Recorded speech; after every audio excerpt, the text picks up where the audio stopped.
Welcome to News from the Crabby Coffee Shop with your hosts, Don McClain from Jason and Alexis in the Morning on My Talk 1071, Garage Logic's newsman, Mr. FYI, John Haidt, and the crabbiest guy in the coffee shop, Kenny Olson. Our very own badass Bridget McCutchen is having the time of her life. It's been so fun following her on social media. She left Wisconsin, I don't know, it seems like 6 months ago, on her motorbike, and now has made her way down through Mexico. And I think, you know what, instead of trying to guess, let's just talk to Bridget. Hi, Bridget. Hi, how are you doing? We're doing fine. It's got to be like 2 a.m. where you are. She's on the same time, right? It's 10:30. Oh. Wait, what? Yeah, she's not on a different continent. She's in our time zone, or just one over, right, Bridget? Yeah, I'm in Colombia, so I'm the same time zone as New York. Wow. I need to Come on, Kenny. I should maybe consult a map. Yeah. Oh no. Maybe do a little prep, Kenny. Come on. I've got a million questions for you. And first, how many tires have you gone through? One pair. Not bad. Wow. Oh, No, How many times? Go ahead. Yeah, I just changed. The first time I changed tires on this trip was when I went from the U.S. to Mexico, and then I've had the rear tire from that on. I still have that tire on, but I recently changed the front, so Cool. not so bad. Makes a big difference, does it? Especially in the front. You get a new front on. It's like, oh, wow, what a difference this makes. Second question It was is... also... Yeah? I was running a rear dirt bike tire as my front because at the time that was all they had. Oh, wow. God. Wow. That makes doesn't that make highway driving a little interesting when you've got a big knobby up front? Yeah, it was fine. It was great off-road. Yeah, I bet. Well, speaking of off-road, how many times have you had to put it down? Many. You taught me something, Bridget, that I've never used your method, and I just saw it yesterday or the day before. It's brilliant. When you pick up your bike, you back up to it and pick it up backwards and use your back. That is absolutely brilliant. Thank you. So I'm not using my back, I'm using my legs. Yeah. And that's you try and keep your back as straight as possible, Yeah. which is sort of the principle for lifting anything heavy. Right. But that's I didn't come up with that. That's the best technique that I've been taught, but it was, taught to me by someone else and taught to them by someone else. But yeah, it's solid. Do you get a little bit of arm pump when you're riding off-road, meaning your forearms just lock up? Not too bad. My legs will get sore after a while. Yeah. What are the highlights? Go ahead. It's good to see, Bridget, that, whenever you first started your journey, and can you remind folks, just for people that just joined us, what are you doing? Because we didn't really set the stage here. No, not at all. We feel like we're friends with you, but let everybody know the record you're trying to beat and what you're doing. I am attempting to set the world record for the youngest person to go around the world on a motorcycle. And I am currently in Bogota, Colombia. Fantastic. It's good to see that you're with people. I think when you took off, I was a little worried as a mom would be that you were alone on your journey, but you're having so much fun. I follow you on Instagram, and it seems like people are supporting you along the way, and you're not alone. Not that you couldn't hack that, not. But good deal. Oh, that's awesome. Yeah. I have a riding partner, Kiva Karma Frank.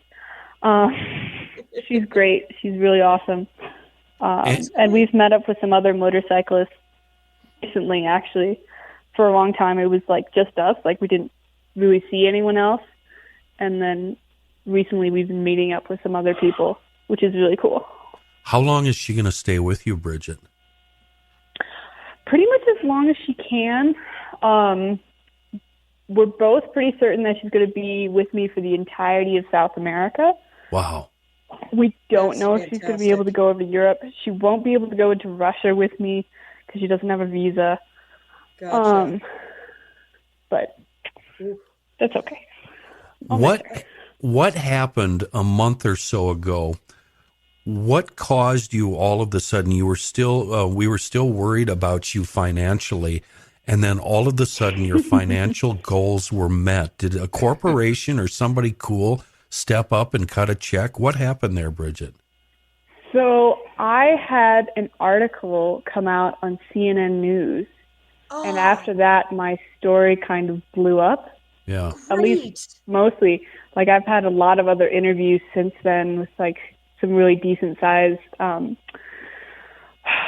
like, motorcycle news articles and, like, other stuff like that. And that really set me up. And previously, and this is something I found out recently, I thought shipping my bike from Argentina to Spain was going to be, like, $7,000, and now it's looking like it's going to be around $3,000, which is so nice. Yeah, that's amazing. And we're so happy that you found the people and the exposure that you need to do this, because we did all we could. Our little podcast that gets around 10,000 listeners, a week or so. Right, Ross? That's it's 15,000. We'll go with that. 15,000. Let's say 25,000. Yeah, it's round up. Yeah. So, we were doing all we could, but I'm just I know we all are so excited to see that you're going to be able to complete this journey. Oh, me too. And I've been thinking about this, especially since I've had this big influx of funding. Mm-hmm. I've been thinking about what happens if I have a bunch of extra money left over by the end of this trip, which seems very unlikely, but I've been working on this idea where I set up a scholarship for other people that want to do trips like this, like young people that otherwise wouldn't have the funds or the resources to go on motorcycle trips like this, and be able to set something up to help them monetarily or with motorcycle gear or even with a motorcycle. And I would really love to see that come into the world. Before you do that, Bridget, any thought into double or nothing at one of the local casinos, or maybe taking it to Vegas? Stop it, Ross. I'm okay. No, I think your intentions are definitely pure there, and that's why I would advise against doing that. Pocket as much as you possibly can, Bridget. Put this in you're going to need this money down the road. Who knows how many motorcycle trips are in your future in the next 20, 30 years. I think this should go into from your left pocket to your right pocket. Oh my gosh, she is a loving, giving person. So there's this organization, or however it ends up turning out, hopefully that it does turn out, I would probably set something up with some of the companies that I've worked with, probably doing something with Moscow Moto or Tucker Power Sports, my sponsors now, who are interested. It's in everyone's benefit to get the younger generation involved in this sort of adventuring. Right. And that's one of the big questions in the motorcycle community is why aren't there any younger riders? Just the other day, we met the only other person that's almost as young as us, and his name is Deacon, and he's from Norway, and he's riding down to Ushuaia. And he's 23, and he's the youngest person we've met on a motorcycle other than us. Oh, wow. We've met a lot of think people. about that. So there aren't a lot of people passing down the tradition, or enough people interested in riding. You're just not seeing a younger generation. I never thought about that. Well, there's definitely a lot of younger people that are interested, but it's they keep being told you can't do it now. You have to wait until you're super financially secure, or it's dangerous, or they're doing other things. Sometimes it doesn't even cross their mind. They're oh, I'll do that when I'm 50 or whatever. It's but so you can do it now, and it's great doing it now. Yeah. It's so funny how motorcycle trends have changed throughout the years, because you're so correct. Mm-hmm. In the 70s, when I was a tiny kid, it was mostly young guys in high school and in college that would get on whatever bike they had and just hit the road and go wherever they'd end up. And I'm talking all the way to California and back. And now now we're seeing where old guys in their 40s and 50s who've never ridden before are going out and buying Harleys and then crashing and getting hurt. And I've always kind of felt badly for those guys because they don't have the skills that you acquire at a young age, at falling down. Yeah. I think one of the best things that helped me, Bridget, when I was a kid in high school, I decided one year I'm going to ride my motorcycle to school every single day in the winter. And every single day in the winter, I fell down. And it teaches you, it really teaches you how to fall and how to handle a motorcycle and what to do when things go wrong. So that's a really interesting trend that you brought up. Yeah, and I think there is like a genuine interest in the younger crowd in motorcycling, but a lot of it is like, small crotch rockets and like small displacement bikes, which is like, that's what I'm on is a small displacement adventure bike. And there's Royal Enfield makes a motorcycle called the Himalayan, which is like the only other adventure bike that's cheaper than mine and would totally work for, some kid to go on an adventure with because it's a super cheap bike. Yeah. You have to fix it a lot, but that's fine. Like the old school AMF Harleys, you may as well just bring a whole tool chest along and all the parts you can carry because it's going to break down. Oh, for sure. But there's starting to be like an interest in smaller displacement, like adventure bikes. Yeah. And I think that's letting like people from the younger generation have access to it. But because before it was huge motorcycles, right? It was like, the GS, which is just an absolute tank. Right. Pretty much any GS you have, except it's, like the little ones. So it's really cool. It's really cool to see that happen. Bridget, what's the weirdest thing you've seen so far in your travels? Oh, God. Weirdest? Yeah. Yeah. Crazy. I don't know. Naked guys on the side of the road? No. Are you For what serious? reason? Oh. Yeah. Is it hot? I don't know. It was weird. Did they know you were arriving or what's the deal? No, we were just riding down the road and then this happened twice in different countries. Oh. Hey, how you doing? Closed optional countries, huh? We were literally just riding down the road and then like Kiva's dad came to visit and we were in Mexico and me and Kiva and her dad were all riding down the road and I was in front and I was like, oh my God, guys, there's a naked guy. And they're like, what? No, you don't want to stop to help because he might just be having a stroll. You never know. Yeah. It was weird. Wow, twice it happened in different countries? It happened twice? Yeah, Bridget? the second time I think was Nicaragua. Oh gosh. Okay. Yeah, and I'm really sorry about that, Bridget. I didn't know other people would be around or that people were intruding in my vacation, so I'm sorry. Oh God. Oh gosh. Wow. Mm-hmm. Well, we hopefully you won't see any in Russia. I mean, it's too cold, right? I mean, hopefully. Yeah. Okay. Well, no more naked guys. Really, let's just. Yeah, it's really quite enough naked men for the one motorcycle trip. Absolutely, or maybe for life. Who knows? God, that's gonna scar you. What can we do for you? Is there anything you need? Anything we can put the word out and maybe send something your way other than good vibes? I think honestly, good vibes. Like I've gotten into a pretty good rhythm at this point. Yeah. Great. And I think I'll take the good vibes. What's your Instagram? My Instagram is bike.will, as in I will travel. So bike will travel. And also I found out you can just look up my name on Instagram and I just show up. So if you look up cool. Bridget McCutchen. Nice. Say, yes. I have a question about Panama. I've always wanted to go to the Panama Canal. Was that memorable or was it just, whatever? It was, okay, so it was a holiday because it was like around New Year's. So we didn't really get to go into the canal, but we did go next to it. I thought it was really awesome because I'm into boats. Yeah. Yeah. And so the infrastructure there was just spectacular. Like hundreds of boats, hundreds of ships go through there, like wow, yeah, all the of time. course. And they have like this infrastructure set up to handle them. So everything is huge. And it's really, I just thought it was really, really cool.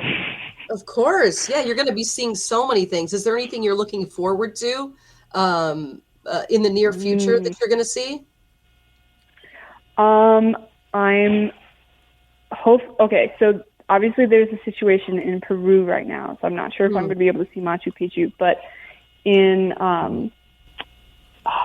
what's the name of the country with the self art? It's not Brazil, it starts, Bolivia. Bolivia, There's yeah. flats in Bolivia that I'm super excited to go to because they're huge and you can just ride around on them for days. Wow, very cool. Well, I'm sure we'll see it on your Instagram. That's awesome. Oh, yes. Bridget, has everybody, I'm just curious because I've oscillate between people being awful and people being good. I can't make up my mind. Have you, for the most part, everybody that's greeted you, that's been around you, good experiences? Oh, yeah, for sure. I can count on one hand the amount of bad experience that I've had, and I'm pretty much using only two fingers. That's great. Okay, good. No, pretty much everybody has been really kind and really excited, I guess, about like what me and Kiva are doing and what I'm doing. And people are, most of the time, they're pretty nice travelers. As long as, you're nice to them. Sure. I always try and keep in the mindset like I'm in their country. Like I do not get to apply like my American rules to how their society and their country works. Like whatever they say pretty much goes. Good for you. I mean, a lot of people don't even learn that when they're traveling overseas at age 60. So right. Good for you. The ugly American thing. Yeah. That's awesome. Yeah. I have a logistics question. So I'm looking at Panama, and it looks like Highway 1 just ends somewhere in Yavaza, and there's no more roads. Correct. What the hell did you do there? We flew our motorcycles over here. Okay. We flew from Panama City to Bogota with this really nice company called Cargo Rider, and I'm probably going to use them to ship my motorcycle over to Spain. Yeah. But yeah, me, Kiva, and Deacon all flew our motorcycles over here. And where did you put in Colombia? Oh, Bogota. Oh, right in Bogota. Oh, wow, sweet. I mean, back in the day, even suggesting that somebody would go to Bogota, Colombia, it's a it used to be a pretty dangerous place. Did you feel that, or I'm sorry, I'm being so. Oh, Dawn, I'm picturing piles of cocaine on the side of the road. Yeah, exactly. Like her riding her bike like through drug lords, and there's gunfire, and sorry to the people of Bogota, but that's our perception. Not quite. Okay. The city is really beautiful. There's definitely parts of it that are a little run down, but there's so much street art. And it's not just graffiti, like it's murals.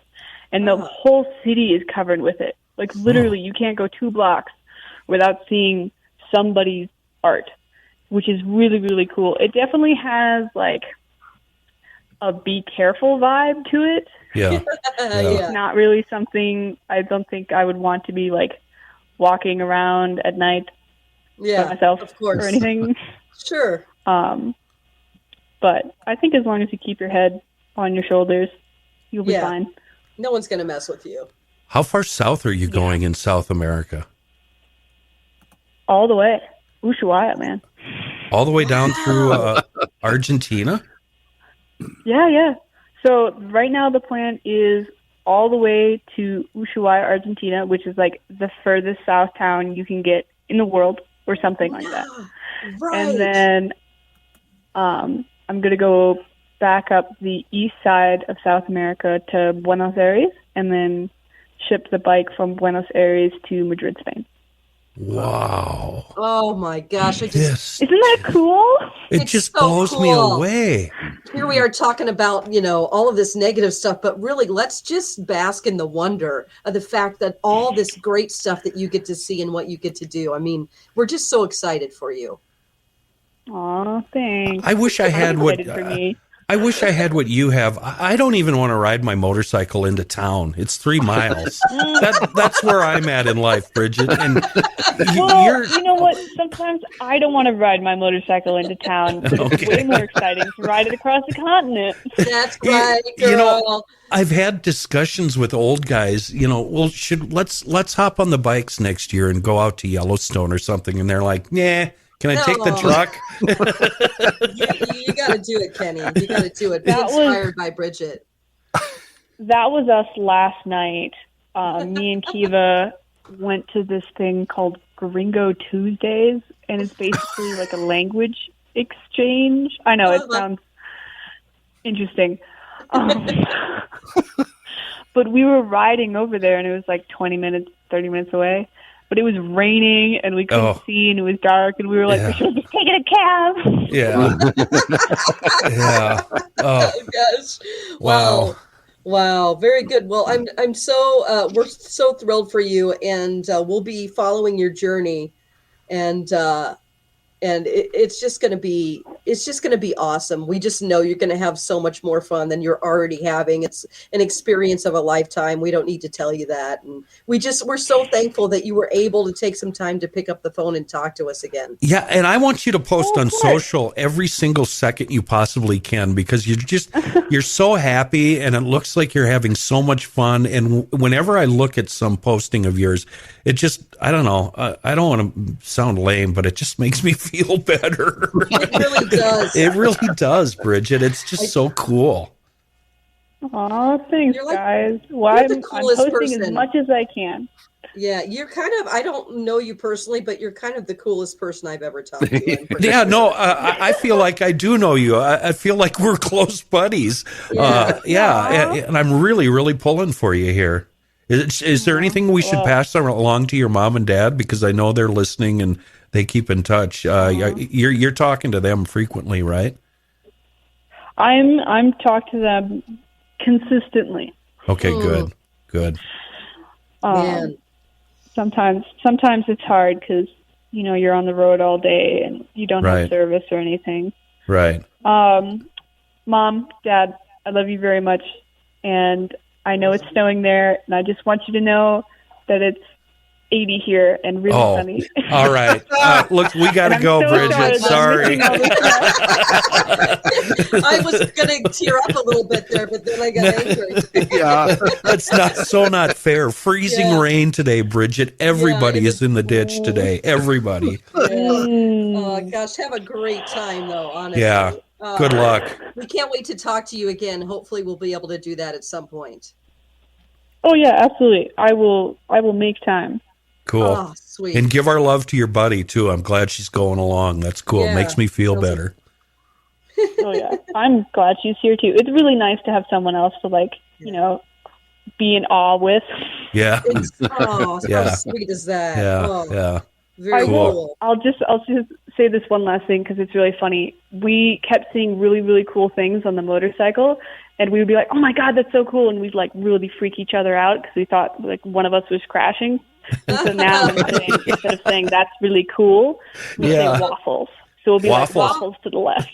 Yeah. Oh, cool. Wow. Yes. Well, thank you so much for taking time, Bridget, and good luck. We're really pulling for you, and we love you. Aw. Thanks, guys. Okay. All right. Thanks, I love you guys, too. Bye. What do you say to somebody on a motorcycle? Keep them on the road, or what is it? I don't know. Keep it upright. Keep it upright. Keep it upright. Oh. Yep. God, she's so inspiring. It makes me feel so happy. She's the coolest person in the world. You're correct. I've talked to rock stars and tons of people in this business, but she is for sure the most courageous, just genuine, coolest person I've ever talked to, and inspiring. I mean, it's like you're feeling down in the dumps because everybody has a cold, or like I have COVID right now, recovering, or, it's just dreary and Yeah. life is the way it is. And then you talk to her and you just feel more positive about everything. The last 25 minutes just erased all the anguish and anger that was created all morning watching people crash for me on the freeway. Oh, just absolutely. erased it all. And we hope everybody listening out there, you crabbies, what are they? Hoopleheads? Crabsters? I think we went with Crabbies or Hoopleheads. Oh, okay. Yeah. Crabsters? Speaking of Hoopleheads, Ross, were you able to make a connection with my buddy? Yeah, your buddy's on the line right now. Okay, Poor guy. speaking of driving, I've been tormented and plagued by this one guy, this one listener, and one guy on Twitter for a long, long time. He will not give me a break, and now he's a listener of this podcast, Dawn, and he's the guy that keeps sending us butt stories. We wouldn't have to do these butt stories if it wasn't for my buddy Vic Dorso, who happens to be a semi driver, and that's the reason why we want to talk to Vic today. Hi, Vic. How you doing? Hi, Kenny. How you doing? You're pulled over, right? I won't talk to you if you're driving. I am not driving right now. So I've got so many questions about steering wheel holders. Why is it? And I say this frequently on my talk, most people are getting to work just fine, even though it looks like there's a million people crashing. The majority of people make it to work on time. And the same can be said for guys driving 18-wheelers. Most of them are doing really well and they're maintaining. But more and more every day, and then especially days like this, we see jackknifed and in the ditch and stuck on ramps and loops. What is it with the current crop of drivers that they're so damn awful? Well, Kenny, I'm going to put a lot of it to automatic transmissions in semi-trucks and cruise control. Yeah. These guys get in their semi-trucks, they point it down the road, and they set the cruise control. It's got an automatic transmission, and same as with a car. You go over a bridge deck or you hit a patch of ice or something like that, the tandems come out from underneath you, and you have an instant jackknife. And experience, too. I've got 30-plus years going down the road, and you could feel it in the seat of your pants, when you're going down the road, and you know, uh-oh, it's a little icy out, I got to back it off. Or, but these young drivers, like I said, they're so comfortable, these brand new trucks with automatic transmissions and stuff. That's what's happening. Okay, you just hit on something, and this is absolutely true for what you guys call people in four-wheelers, automobiles, cars, pickups, etc.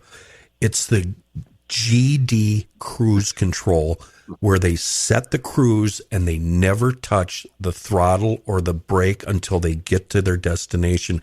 Is this why I get stuck behind a semi in the left lane that takes 5 miles to pass another semi? Is it because they just won't put their foot on the pedal and speed up, or is it something else? Is it a governor? What is it? It's if it's a larger company, it's mainly the governor. Insurance companies have been out there enforcing a rule with a lot of these companies that say, we don't want your trucks to go over X number of miles an hour because you've had so many accidents. Sure. And so they will dictate to these trucking companies, all right, your trucks can only go 72 miles an hour. And Kenny, that's why you're sitting there racing, or, they're trying to pass each other, and you're scratching your head going, okay, this is going to take forever to get around them. Right. Stuff. So. Right. And it really drives me crazy with people in cars, because my whole deal is the flow. If I'm going to pass some guy going 1 mile per hour slower than me and I see traffic coming up behind me, I get on the throttle and I get by that guy and I get over so they don't have to slow down and back up and get PO'd at me. It's just one of those things. Now, Dawn is notorious for cutting semis off. I've seen her do it. No. She'll pull right in on your it. front bumper. Oh, Okay, that's not true. But can you just explain for those drivers that don't know what you're going through up there in that cab? when people come right up on your tail and they disappear in your mirrors, and then as soon as they get on your bumper, they pull in front of you. How's that make you feel as a driver, Vic? You guys, my dad just blinked the light. Let's just put it this way. It's most infuriating when you have 80,000 pounds of stuff, you're 80,000 pounds going down the road, and you're braking to, let's say, go on to 394 to 94 East. Okay, yeah. You know what I'm talking about. Yep. I'm braking there because I'm got to slow down, but I've left enough room in front of me just in case. Yeah. And then they swoop in, and you're just like, oh, great. Then you're jamming on the brakes even harder because, it's just, that's the most infuriating right there. Done. Go ahead, Vic. Finish. Guys, I got it. Wait. I got to tell you. So my dad has passed away, but he was a Greyhound or a Trailways bus driver for a lot of his life. He's blinking the light right now in my room. Like it keeps blinking on and off, and it's him. He is so pissed off is what you're talking about because you can't see people in your, it's hilarious. I'm freaking out right now. Sorry. I just needed to tell you that I'm having a paranormal experience right now. That's awesome. Because Vic, you're setting my dad off right That's now. awesome. Plus, a little known fact: Dawn is heavily medicated right now, so that's just making it all the more worse for her. And this is a change from when? yeah, exactly. You know what I don't get is when I drive, people drive me crazy, and I'm just driving a little car. If I were driving a semi, I'd be worried I was going to do something. I'm assuming, Vic, you're much more calm than I am when you're driving. Well, I've seen some of the language you use on Twitter. Yeah. What's it like going through a mountain pass with a full load, and that load is pushing you down the hill? How's that make a guy feel? Well, it depends on how much weight you have behind you. I mean, and the weather conditions. Normally it isn't so bad, but when you got 45,000 pounds of turkeys or chickens or whatever you got back there, and you're going down the hill, and let's say it's a 9% grade, and your brakes are starting to smoke, and you're like, okay. Oh my God. Let's make sure we know where the next runaway truck ramp is. Okay. Now, knock on wood. I've never used one, but Okay, that was my question. yeah, I've never used one, but that's because I actually walk around my truck once in a while and check the brakes and stuff like that, and make sure things. But every you got time. these steering wheel holders. They're not taught that stuff. They there's new school and old school drivers. Old school drivers, they know how to walk around the truck. They know how to adjust their brakes. They know what they're looking for and stuff like that. These new drivers, the companies don't even want them to touch the truck. If a light is out, they'll say, go to XYZ shop and get the light fixed. Are you kidding me? They don't want to. Nope, What? I'm not kidding you. I worked for a company that was out of Georgia, and they didn't want us replacing lights on the trucks. We sent them out at $140 an hour to get the lights fixed on the semi-trucks. Wow. What are your thoughts about the schools that are turning out these drivers these days? You got anything to say to them, folks? Yeah. Instead of 2 weeks of behind the wheel, they should at least have 8 weeks of behind the wheel. 2 weeks? 2 weeks, No. Dawn. Yep, How do you 2 manage weeks. it?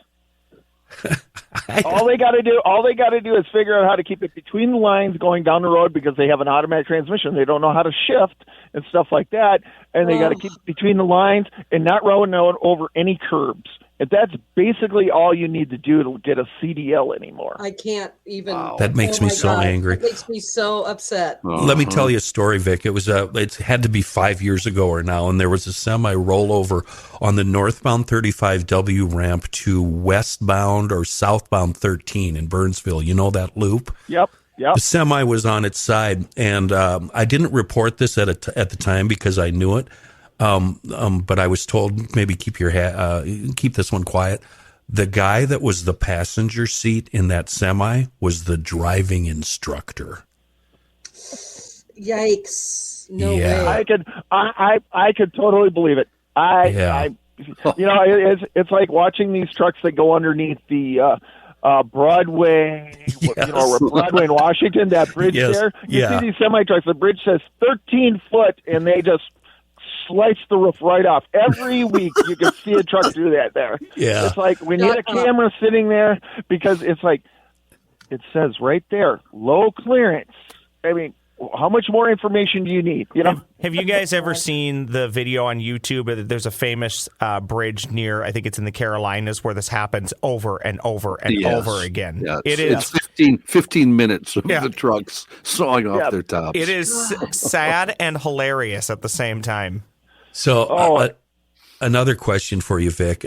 We've got a mutual friend, at least a Twitter buddy, Megan, and she works in shipping and receiving or freight forwarding or some damn thing like that. And she likes telling stories about these steering wheel holders that can't back up to a dock.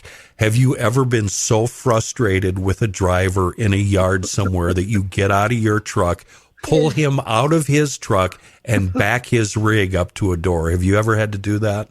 Numerous times. Oh man!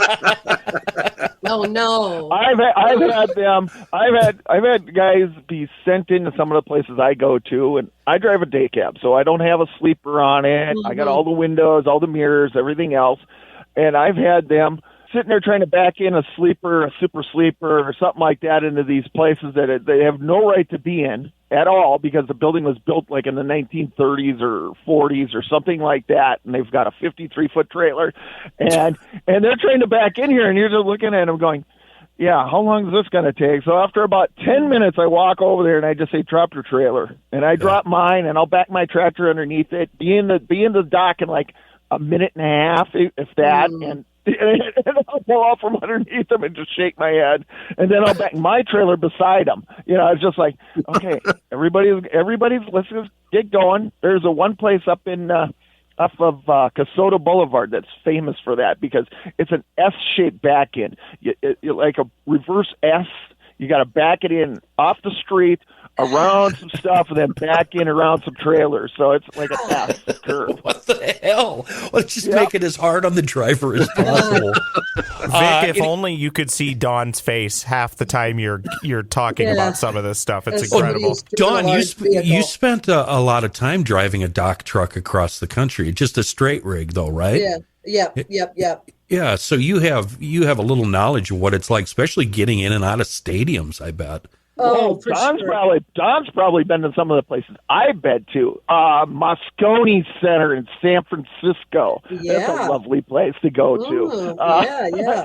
The Jacob Javits Center in New York City. Lovely place to drive a truck to. Or I mean, I had other people with me. It wasn't just me, so we would trade off and stuff. But I felt by the end of it, pretty good about, doing hard trips. You did it in a straight truck, Don. Imagine me doing it in a semi-truck with a sleeper and a 53-foot trailer. No, that's rough. So I feel for you. You're going to leave us with some advice here. My advice to people when dealing with semis on the freeway is get by them as quick as possible. Don't linger in their blind spot. Don't linger next to them. Get by them. Get way out in front of them, and then move over. From your perspective, what can you tell the rest of us about driving around you guys? Never hang out on the right side of a semi-truck. If a truck is, you're up on the right side of a semi-truck, either get ahead of them or slow down. First rule, if they can't see you because of inclement weather, that is the worst place to be, period, because you will get pushed off the side of the road if they can't see you. Headlights on always. If you're going down the road, it helps you see the other cars, or it helps us see you if you have your headlights on. Yep. Let's see here. What other? If you can't see my mirrors, I'm saying me if I'm in the truck. If they can't see my mirrors, I can't see you. So you need to be that far back, and it makes me so mad. I'm trying to stay away from these trucks, and people will be on your butt, and like you just need to stay away from you guys as much as you can. Entering merges and stuff like that. Remember that it takes us a heck of a lot longer to stop a semi-truck than you could possibly imagine. And you don't know how much weight is in that semi-truck. It could be empty. It could be fully loaded. It just depends. you don't know. You can't see in there. So just that's dependent on where we're going to stop. It's just how long it's going to take for that semi-truck to stop is how much weight is in the truck. So, I mean, that's a big one too. Let's see here. That's about it. Just don't hang out by a semi-truck. Okay. Stay 40 feet back. 40 feet back would be a good rule. Yeah. Mm-hmm. One more question. When I give you the finger, does that make you a better driver, or does that just make me feel better? No, it just tells me I'm number one, Kenny. Well, Vic, you can't see me, but I'm giving you the finger right now. Get off my program, buddy. All right. Anytime, Kenny. Vic, I'm giving you the horn sign right now, too, by the way. Yeah. And thanks for all the butt stories, Vic, you weirdo. You're the one that likes them, not me. All right. Ross, hang up on Vic. Hang up on See Vic. you, Vic. Bye. All right. That's all I've got really for the show. I wanted to talk to Bridget, and it was a toss up this morning about which driver. I have two really good friends on Twitter, Vic and Josh Crook. Yeah. And Josh drives for a company that hauls the mail. I mean, in my way of speaking, hauling the mail is equal to hauling ass, but Josh actually hauls the mail. And I didn't want to get him in trouble. I didn't want to talk to Josh when he was on the road or driving for somebody else. And Vic, I don't care about because I think he's driving his own rig. And I just told him ahead of time, pull it over when we call you. So I was glad that he had actually the option to pull it over. Yeah. You know what I'm saying? Because so many of these drivers I don't know what it's like anymore, but it used to be that they were pushed so hard to keep driving and they just didn't have time to pull over. Barely to go to the bathroom. Dawn, you should see the rest areas these days. Speaking about being pushed and then keeping a schedule, I don't know what it is if you can't drive for over 8 hours or 10 hours, but at night the rest areas are backed up, completely backed up and full of semis, and you just don't see a lot of them driving overnight anymore. Is Grandma's phone ringing? What's happening? Oh, my dad's calling, and when he calls, he calls me 8 times in a row until I finally answer. I thought he was going to make fun of John. He doesn't care if I'm in the middle of surgery right now. He wants to talk to me, and he wants to talk to me now. Okay, well, we better go then. Yeah, that's all I have. I got to talk about the Golden Globes with Bradley. Yeah, and plus you're heavily medicated, so you're on that roller coaster. Well, I hope you feel better. You think you'll be back next week? Absolutely, I'll be back. Yeah, Good. I just can't drive today because I literally, I'm goofy. You're too high. 5 seconds. Goofy. Thank you for listening, everybody. Join us again next week. Thanks for listening to News from the Crabby Coffee Shop. New episodes drop every week wherever you get your podcasts.